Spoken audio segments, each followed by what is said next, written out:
Where's he at right now? And we'll kind of tie this in with what happened later on that night with Triple H. They interviewed the trainer, Kevin Wilk was his name, basically saying that, Seth Rollins is rehabbing, he's doing well, he's got the heart, he's got the determination. Michael Cole, of course, asked the question, is he going to be back for WrestleMania? And Wilk is just like, it would be one of those things where, if he does go back, we'd be worried about seeing him back in the, training room again, probably more worse for wear, which was, basically what Triple H was stating during his sit-down interview with Michael Cole. He was talking about how, he was carrying Seth Rollins. He was basically making him to be the guy he's out to be. And then what did he do? He turned to the fans. He listened to them. He made it seem like, hey, we believe in you and blah, blah, blah, blah. But that got him nowhere. And then they, of course, recapped the whole assault with Triple H attacking Seth Rollins. Although I did like the saying that he was saying, it's funny that he mentions that I'm the crutch. Well, it's funny that the crutch beat down Seth Rollins' knee with the literal crutch. I'm like, you smug, arrogant bastard, but I love it. And then it evolves basically into Triple H saying, hey, I'll fight you at WrestleMania, Seth, but next week you have to come to Raw and sign a no-holds-barred... oh, man, what is that paperwork again? The, shit. Crap, I'm trying to remember what the paperwork is. I can't remember what they called it, but it's basically signing a contract, making it a non-sanctioned match, so if anything happens to him, he can't sue Triple H or the WWE. Yeah, I want to get the, I want to try to see if I can get the, name. Okay, it's not on here. Okay, oh well, that's okay. I think it's like a holds harmless agreement or something like that. I forget what it's called, but basically saying Seth Rollins, come out, sign this, and we'll fight at WrestleMania in a non-sanctioned match, basically. And I'm thinking, you know what? Honestly, with the way it's going, I'm okay with this. I'm totally okay with the fact that they decide, we're not going to go into a wrestling match. We're just going to make this a straight-up fight. We're just going to let these guys beat the hell out of each other, and whatever happens, happens. It's like, hey, as long as Seth Rollins comes out strong, I'm totally okay with it. I don't know. Your thoughts on the whole Seth Rollins Triple H situation? It's something we've kind of, I think, all wanted to see for a while. I think they were starting to go down that road before Seth Rollins got injured the first time, and he came back, got him back into the swing of things, just started going down that road again, and he gets injured again. Not as severe, not even nearly close to severe as his first injury. This is a match I've wanted to see for a long time. This to me is, teacher versus the student. Because, Triple H is basically... I think right from the get-go, there's an interview with Triple H where he's just like, I see HBK in this kid, and that's why Triple H wanted to push him so much. Which to me, that's one of the a huge accomplishment, for Seth Rollins, a huge honor to be called that, to say I see HBK in this kid. I think that's something a very, very huge compliment.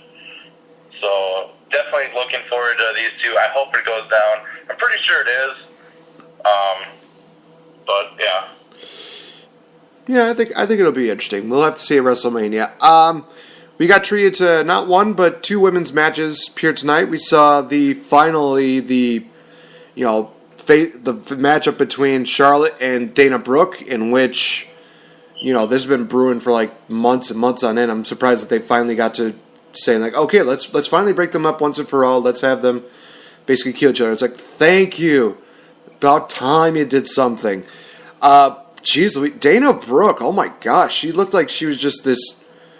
She basically almost looked like a one-sided, Brock. It felt like a one-sided Brock Lesnar fight where she was just doing, clotheslines like crazy, just slamming down Charlotte. I thought to myself, oh wow, Dana actually looks pretty impressive.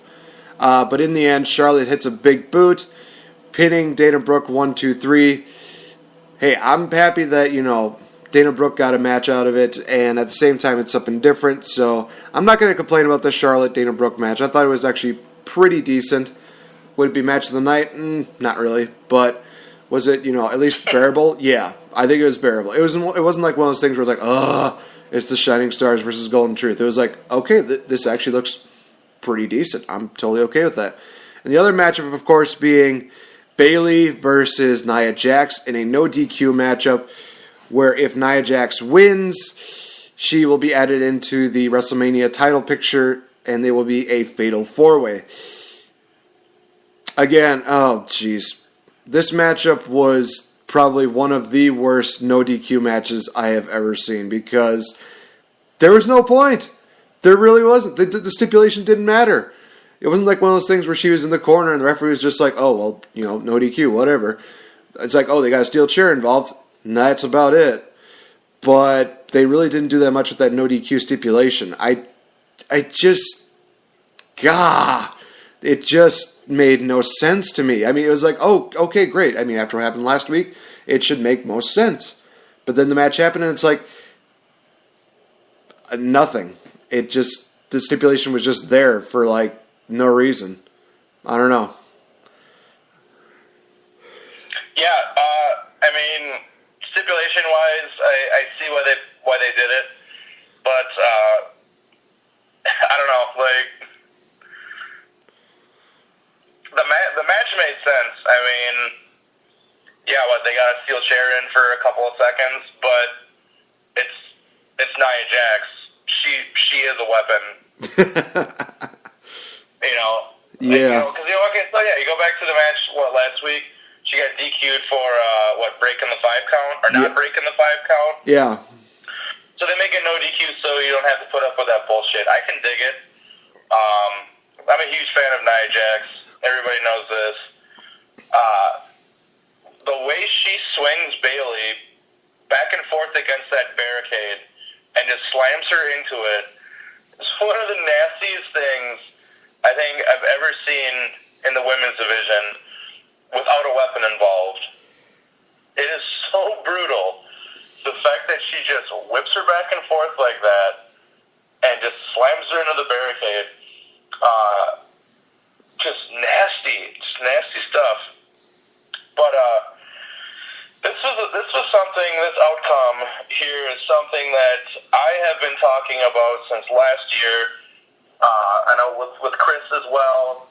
This was one of our predictions for WrestleMania for the women's title match. That being a fatal 4-way between Sasha, Charlotte, Bayley, and Nia Jax.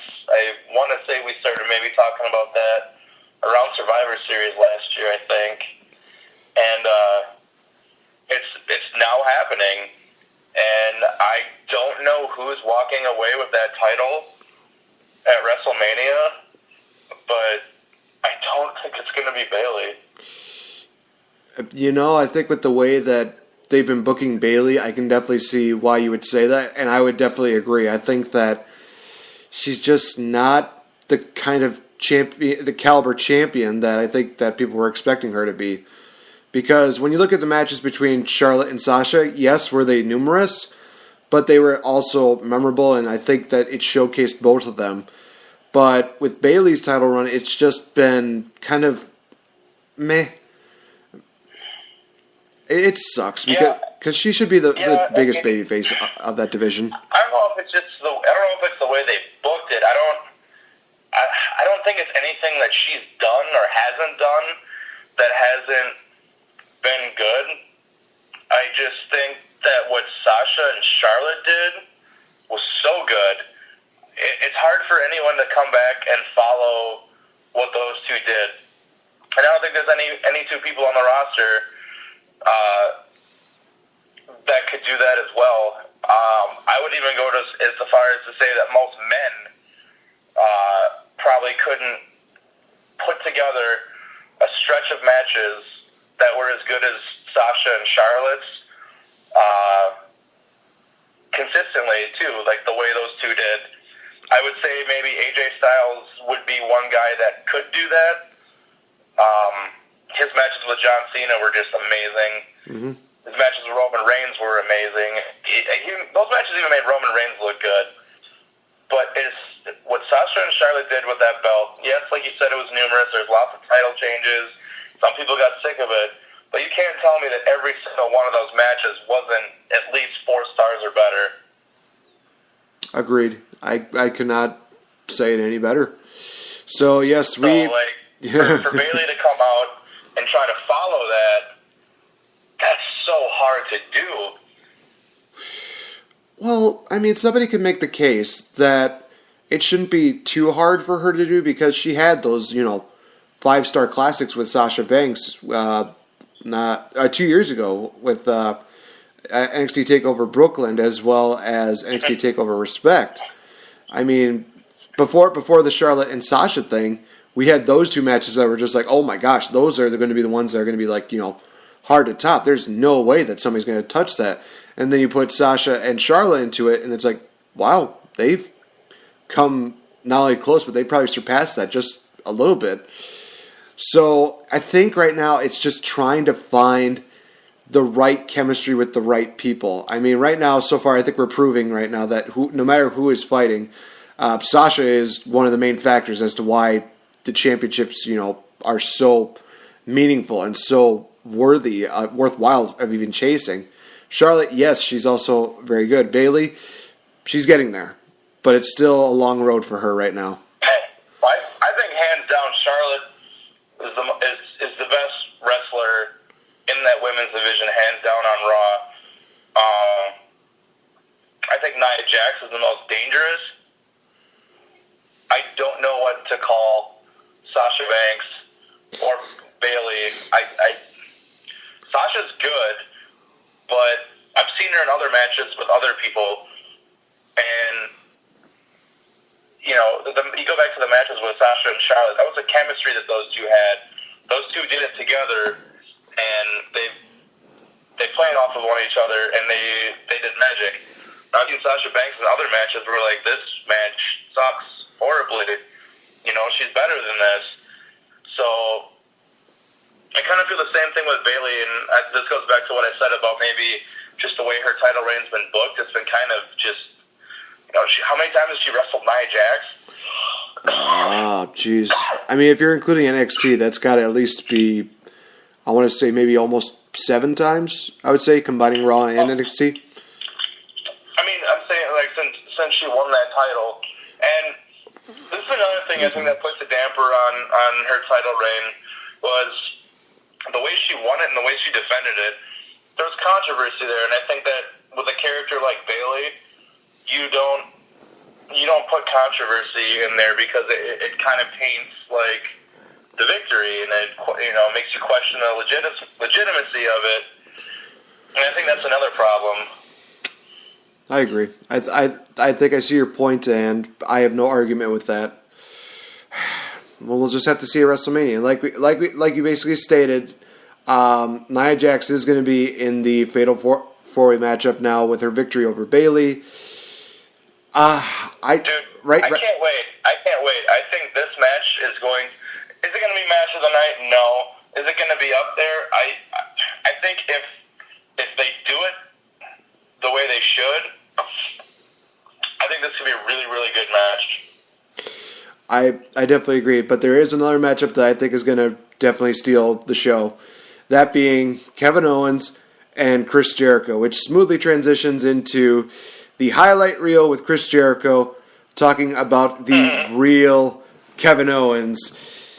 Man, was this just... Okay, there are a lot of people that were actually skeptical about Chris Jericho going face because they're worried that he's going to fizzle out. For those of you that are just worriers, just shut up and don't worry about it. Chris Jericho, he is going to be more over whether he's a face, whether he's a heel, whether he's a tweener. No matter what he does, he's going to find a way to get over. He knows what he's doing. He's probably like the only guy... Well, I just want to say something real quick, Nate. Go ahead. Do you know what happens when you doubt the ability of Chris Jericho being a babyface? What happens? Do you know what happens? Do you know what happens when you doubt if Chris Jericho can be a babyface? I hear the click. You know what? You just made the list. So anyone that doubted Chris Jericho's ability to babyface after that run with Kevin Owens. You're a stupid idiot, and you just made